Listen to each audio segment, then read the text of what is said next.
Voltamos para o terceiro e último bloco do programa Polêmica. Estamos aqui com o economista e analista político Wilson Diniz, lembrando que todos os citados no programa têm por obrigação de qualquer meio de comunicação o direito ao contraditório, né? Deixar isso bem claro para todos os nossos telespectadores.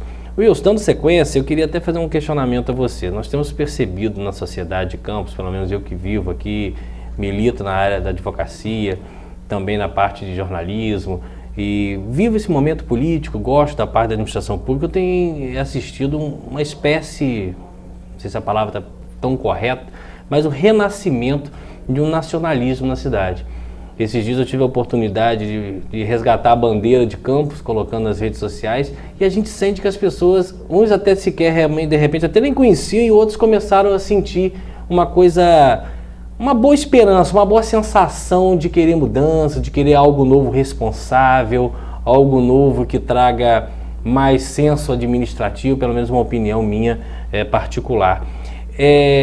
Tratando, já que a gente está tratando de Campos dos Goytacazes, e você, por mais que não esteja em Campos, mas observa esse cenário, essas mobilizações políticas na cidade, como que a gente pode incentivar, eu acho que isso é muito saudável, esse nacionalismo, essa vontade de cobrar o porquê, como, quando, de que forma, como é que a gente pode estimular a sociedade para que ela possa voltar a ser realmente a grande gestora do dinheiro público? Bem, vamos tentar colocar um pouco de filosofia aí e até buscar a arte em si. Eu não sei se você viu o filme Ovo de Serpente do Bergman. Não. O filme de Ovo de Serpente retratava a Alemanha destruída e que mostra que vem uma geração do futuro totalmente revoltada, que poderia surgir um líder como surgiu Hitler. Eu escrevi um artigo, eu escrevi um trabalho que eu mandei para o Globo, foi publicado na coluna do Merval, em que eu chamei de insurreição surda, quase surda. No caso de Campos, que essa população ela vinha adormecida, anestesiada durante uns quase 20 anos dessa manutenção do poder, o que ocorre? Já se nota que o ciclo, uma curva de cansaço do poder, do grupo que domina a prefeitura, o sistema político de Campos. Como a economia, a teoria política e tudo na vida é ciclo, desde a fase de você nascer, você atingir a terceira e você chegar mais, na teoria da economia e na teoria política você também estabelece ciclos políticos. Na economia, ciclos de crescimento, ciclos de crise, pós-guerra, anti-guerra. Está acontecendo em Campos, como está acontecendo em termos do Brasil, do cansaço do poder do PT. Mas esse cansaço é porque o povo está avançando ou é o cansaço porque é o desgaste por si só? Ele vai nascendo naturalmente, porque as pessoas observam, porque elas não têm pensamento, a boa parte não tem pensamento crítico, porque não foram educados para isso. Eles começam a reivindicar. Mas o que é que falta de um outro lado? Uma oposição que tem um discurso, vamos radicalizar, como que aconteceu agora na Grécia, um líder radical rompeu os paradigmas todos e ganhou a eleição. Então, quer dizer, em Campos, esses movimentos que estão subterrâneos, perfeito?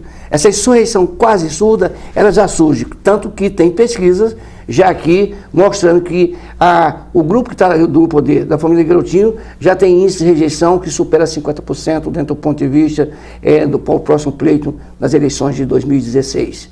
Essa contestação. Mas para que isso torne-se realidade de uma sociedade que está doente, dentro do ponto de vista da doença holandesa, aquilo que eu te expliquei da questão da maldição, que a política daqui é uma política venezuelana, distribuição de fralda descartável, distribuição de cheque cidadão e de outros benefícios, o que é que ocorre? A oposição também aqui, ela é cúmplice dessa manutenção de poder. Por quê? Essa oposição, ela não tem união e falta surgir novas lideranças com um discurso que tenha eco e chegue tanto do empresário, ou chegue à universidade e a universidade consiga mobilizar. A universidade, como tem um pensamento crítico, parte dos alunos eles são contra por ser contra. Se é Estado, eu sou contra. Mas eles não têm uma capacidade de unir forças de forma que transforme isso em voto no dia das urnas e a classe empresarial. Eu tenho que ter um novo líder politicamente, independente se eu sou beneficiado com os cabidos de emprego da prefeitura. Então, eu acredito que com esses movimentos que estão acontecendo, essa insurreição surda dentro do tecido social, né? Pode surgir uma nova liderança em Campos, com a união de força e, quem sabe, que o governador tenha participação significativa e dizer é preciso também ter uma mudança em Campos dentro do ponto de vista do poder. Entendi perfeitamente a sua colocação, só queria acrescentar, pedir que você acrescentasse, e aí eu acho que é de extrema importância a atenção do telespectador. Falamos da necessidade, da possibilidade desse surgimento do novo, desde que essas oposições percam um pouco das vaidades, reconheçam a capacidade de cada um para que eles possam se unir forças, né? Acho que um dos grandes problemas em Campos hoje da oposição, com todo o respeito que eu tenho a todos eles, é a questão da vaidade, né? Não há na hora H fazer a moda do outro, amarrar os caranguejos, né? Aquela união. Mas a pergunta que eu quero fazer a você, como atrair a sociedade, empolgá-la para que ela force essa oposição ou do surgimento do novo, ou que ela tenha vergonha da vaidade e realmente se una para fazer uma força política? Bem, o que você está falando é da vaidade das lideranças políticas, sim, que não aceitam um processo de conjunto de força para caminhar junto com um único líder, dentro do ponto de vista. Primeiro, o seguinte, você tem que olhar que o cenário é favorável em 2016 para o surgimento dessa oposição, porque o próximo candidato não é um radialista com uma boa retórica, que tem a capacidade de convencimento. Ele vai utilizar a máquina que está de plantão, dentro do ponto de vista de toda a sua rede como forma de mobilização, mas não terá um ator coadjuvante no processo eleitoral, de tal forma que anestesie a mente dessas pessoas que estão... Vai vir um novo ator que não terá esse mesmo discurso. É impossível que a oposição, toda a oposição de Campos, que eu não conheço os líderes de Campos, que em qualquer lugar do mundo você encontra, que não tem alguém que sabe fazer um discurso, que contrata uma assessoria especializada. E vamos dizer o seguinte, o importante é você fazer uma revolução francesa, do ponto de vista, através das urnas. Dizer, vamos perder todo mundo, vamos tentar ganhar com um, mesmo perdendo com vaidade, meu partido não sendo aqui, mas nós precisamos de ter um processo de mudança para uma quebra desse ciclo, retomada do poder. E quem sabe, alguém tem um discurso, dizer, acorda, campistas. Wilson, partindo dessa questão, eu queria te fazer um questionamento, apresentar um dado a você, com relação a Campos tem aí uma média de demissões muito altas, que varia aproximadamente 3 mil pessoas, e é fato, isso aí não é uma mentira, muitas pessoas essas atreladas ao governo municipal a pedido de vereadores da situação, né? Essa distribuição de cargo em troca da Câmara hoje era uma extensão do governo municipal, isso é muito claro, até porque tudo que vai para lá é chancelado sem questionamento algum, o que eu acho muito triste. Acho que os acordos políticos são necessários, mas a relação hoje é uma relação muito complicada, muito engessada. Partindo da ideia que nós temos esse número de demissões e muitos deles são vinculados à relação com os vereadores, como que essa situação, aí na sua análise política, como é que esses vereadores vão fazer para mudar de performance para poder tentar a reeleição? Bem, eu vou te dar um dado, eu gosto sempre de dar âncora de número. Por exemplo, Campos tem 480 mil habitantes. Tinha direto, tem 1.714 cargos, tinha 1.714 cargos gratificados. Dá 280 habitantes por cada cargo gratificado. Nós estamos falando aí de 7 ônibus de 40 pessoas cheios para um coordenador de campanha política. Você vê como é difícil você romper essa barreira. A questão da demissão... Que foram das empresas.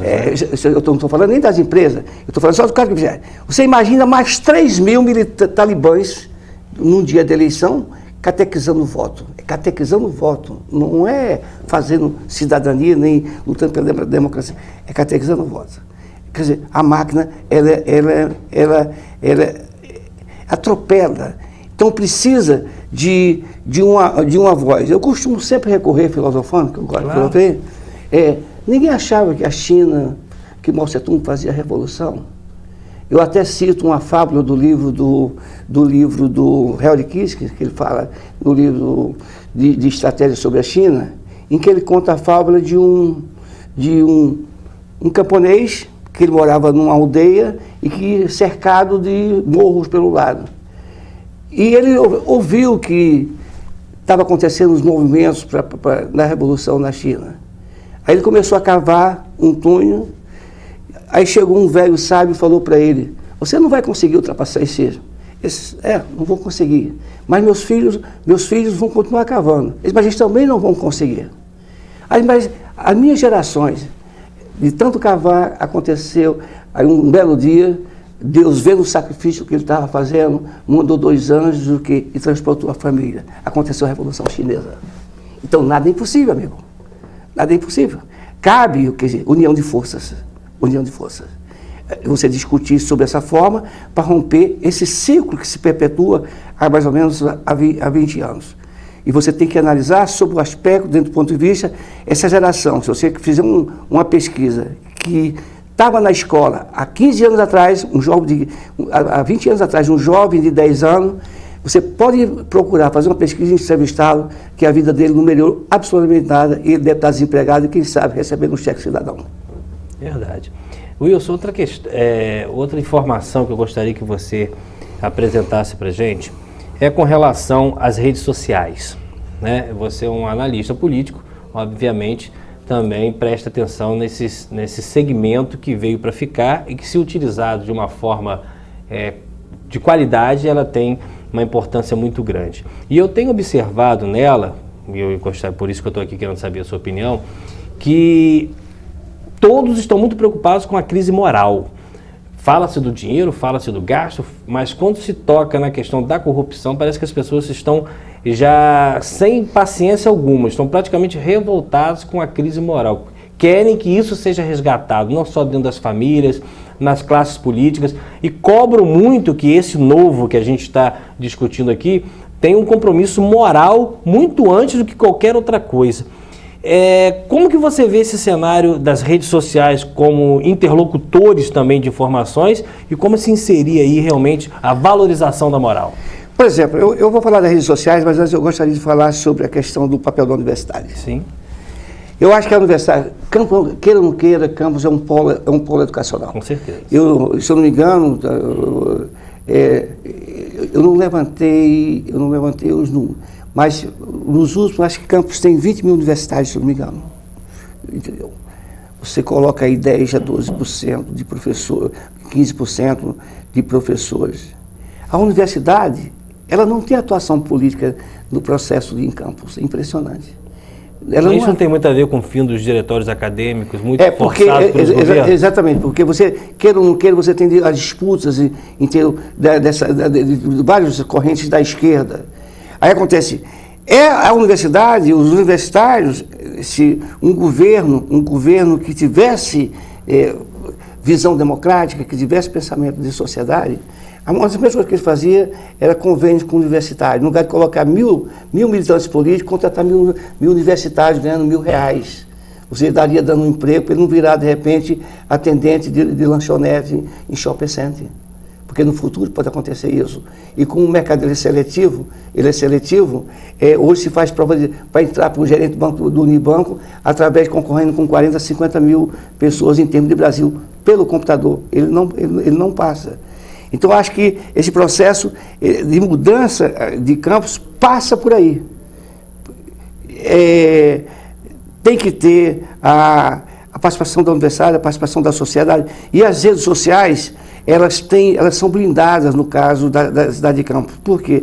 Se você tem 55 mil alunos na rede escolar, você tem várias pessoas que recebem o cheque cidadão, mas ele não tem um computador. O que é que significa? A informação não chega a ele. Então a informação, de repente, chega no máximo à classe média baixa, mesmo que ele tenha um celular. As redes sociais são fundamentais para a destituição de um poder. A destituição de um poder absoluto, supremo, Talibã. Perfeito.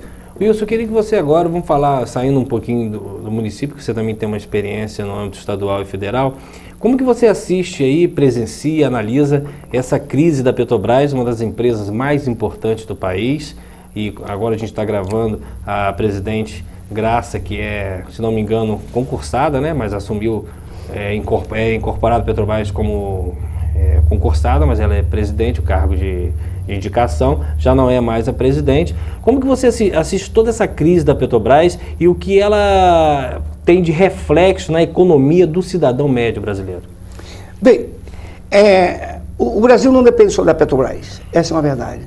O Brasil tem uma base industrial muito sólida, alternativa, que não é só o petróleo que sustenta. No caso, tem influência no Rio de Janeiro, nos municípios do Rio de Janeiro e pela nova lei da distribuição dos royalties do petróleo. A Petrobras é uma empresa ímpar dentro do ponto de vista de tecnologia de ponta da exploração de águas profundas, premiada no mundo inteiro. A questão das empresas públicas e das empresas estatais, esse é o problema das estatais, é a questão de gestão. Porque, na realidade, os cargos de diretorias têm vínculos partidários. E o Congresso Nacional ele é loteado de partidos representando as oligarquias. Você não tem partidos políticos no Brasil, você tem homens, prefeitos, que dominam o Congresso, dominam o Senado, são grupos representantes de setores. A Petrobras, ela não está em crise só hoje, veio a baile agora. Mas a Petrobras já começou com problema na época do Geisel, porque Geisel quebrou o Brasil. O Delfim Neto afronta tudo isso. E Geisel teve um dos piores presidentes, a Petrobras de todos os tempos, Chiaco Eck, com um banco em Singapura, corretor no mercado de esporte, fazendeiro nos Estados Unidos. Só que, na época da ditadura, conseguiu abafar. Só que agora os caras são mais competentes em quebrar mesmo e utilizar os mecanismos por todos os ativistas. O pessoal que está na Petrobras, ligado aos partidos políticos, comandado pelo PT, e como diz o Fernando Henrique Cardoso no último artigo dele, o último andão que determinou, quer dizer, construção de refinarias prêmio nos outros estados, sem um mínimo de viabilidade econômica e com corrupção multiplicada. Aí é uma pena que a Petrobras, com esses funcionários, todos eles concursados de carreira, o caso da Graça começou como estagiária, 35 anos. Eu como analista político, eu não vejo a Graça Matos como uma envolvida, até porque ela pode ser cúmplice, mas ela não podia fazer nada em função do poder absoluto da rede de corrupção que tinha. Perfeito. A sua origem, uma origem simples, veio de um dos morros do Rio, famílias pobres, estudou, concursada. Então eu acho que tem história, diferente dos mafiosos que foram colocados pelo PT dentro da administração da Petrobras. Perfeito. Nós estamos encerrando essa bela entrevista aqui com o Wilson Diniz, agradecer a sua visita a Campos dos Goytacazes, deixar o grupo de comunicação Terceira Via à sua disposição e que você faça as suas considerações finais. Eu agradeço a vocês, a sua elegância, ao grupo.